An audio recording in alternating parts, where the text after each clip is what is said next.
This is Egypt by Mihai Eminescu. Between far-spreading Arab fields, the Nile sweeps on its yellow way. The fire and gold of Egypt's skies unroll their splendor to the day. Out of the deep, slim rushes rise, fringing with green the flat, brown marsh. Like heavenly gems, the silent flowers glimmer and sparkle in the light. Tender, tall, and pure as snow, some stand aloof and white. Some fiery red, some blue like eyes that waste their sorrow's overcharge. Among the weedy brakes that show wild and dense luxuriance, there are nests in which exotic birds display and preen their feathers rare, and lift their beaks in the sunlit air, and pour out sweet caressing song. Drowned in its everlasting dreams, welling from sacred far-off springs, the Nile its silent legend and its restless yellow mirror swings towards the placid waiting sea, where does its soul at last belong? Beside each bank, green fertile plains in grateful smiling gladness lie. On the horizon Memphis stands, a mighty mound against the sky, wall piled on wall, rock heaped on rock, a city raised by giant hands, a thought fantastic built in stone, a human mind grown wondrous tall. Like a mountain range, in its ancient pride rise up the bastions of its wall, and clad by the day, in a silver robe shine far across that prosperous land. And it seems to rise from the glamour of dreams, from the empty wilderness of sleep, from a hurricane of sand that the tempest's circling arm did reap, like a thunderous thought of the holy sea flung by the sky to earth again. And there too rise from the trembling ground and stand in arrogant, timeless pride, the mighty pyramids of old, as strange and as strong as the death they deride. Tombs which deep in their heavy breasts the epic of a skald contain. Twilight falls. The Nile sleeps on and the stars rise secretly over the sky. The moon on the sea her image throws, setting them midst the clouds to fly. Who does the pyramid's door unclose? Who does across that threshold climb? It is the lonely king, in a robe of scarlet embroidered with gems and gold. 'Tis he who enters the desert's tomb, and would the buried past unfold, to break his heart in gazing back across the flooded ford of time.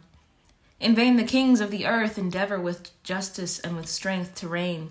Rare grow the deeds that prosper, omens ill around them gain. In vain indeed do they seek the reply to that riddle no man can tell.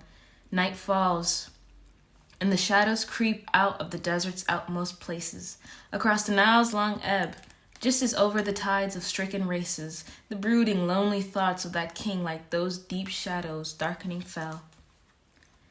The dream of the painted pyramids, of the cool flowing face of the Nile, the restless murmur of trembling reeds, beneath the moon's embracing smile, that look like giant sheaves of corn or an army of silver-headed spears, the hidden light of waters and all-night and desert's greatness, conspire to unfold beneath the moon that empires glory and timeless night, and to conjure fantastic visions in air, and fill the deserts with strange chimeras.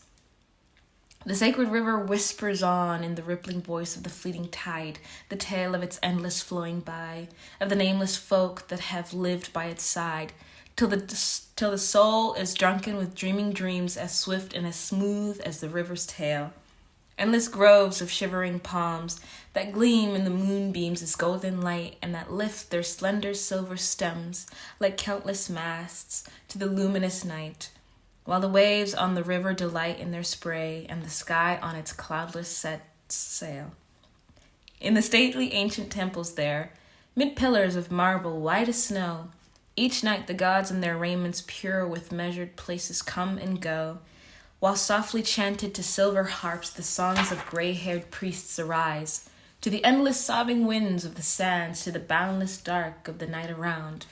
From the topmost stones of the pyramid's crest, each night re-echoes that ghostly sound of the kings that moan in their mighty vaults and fill the world's dome with their sighs. An Arab tower stands erect, the river flowing at its feet, and there the Magus gazes down upon the mirror's yellow sheet, for all the sky with all its stars is faithfully assembled there, and his own image very small seeks out amidst those tangled rays the secret of eternity, till with a wand he draws the ways that lead to what is right and true, and what is valuable and fair. And thus perchance above the surge of a bloodless, pale, and effeminate folk, of villainous kings debased with crime, of a priesthood concealed in corruption's cloak, the magus night's inverted sign will read that foretells of destruction at last. When the wind sweeps up from the desert's brow, all its sand in a mountain-crested wave that swallows tall cities with temple and tower, and makes of each dwelling a grave, thus hiding the shame of a people defiled, of an era of darkness in time that is past.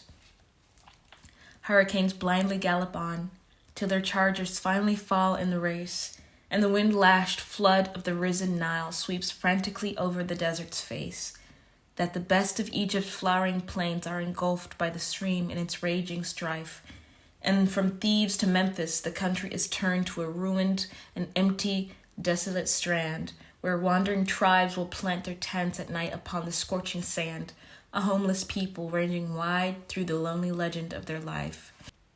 Once more, the restless stars look down on the river's billowing mirror of gold. The red flamingo takes its way across the waters as of old. O'er antique Egypt once again the silver moonlight palely laves, and the soul turns back from its journeying dreams to listen anew to the ancient story. To the ears of the living present steals the wondrous pomp of the past in its glory, while strange prophetic voices rise from the stirring muttering lips of the waves, till Memphis lifts again its head above the desert's silver plan, shuddering still from the horrible shock of the tempest's blasts of ruin and pain. And the Bedouin Arabs beneath the moon look up with awestruck, frightened eyes, and tell strange tales of flowers and stars that shine for an hour and pass away, of cities that rise from the desert's bones and fade to dust at the close of day, in songs that out of the musical land and from under the sea at sunset rise. For bells there are beneath the sea, that muffled peal at evening hour, and many a garden down in the Nile, with apple-hanging orchard bower, but underneath the silent desert sand a sad and stricken nation hides, and when no one sees, these folk awaken their fallen cities that once were strong, and into the halls of Memphis proud as in the olden days they throng, and drink and dance and make carouse while the moon o'er the heavens rides.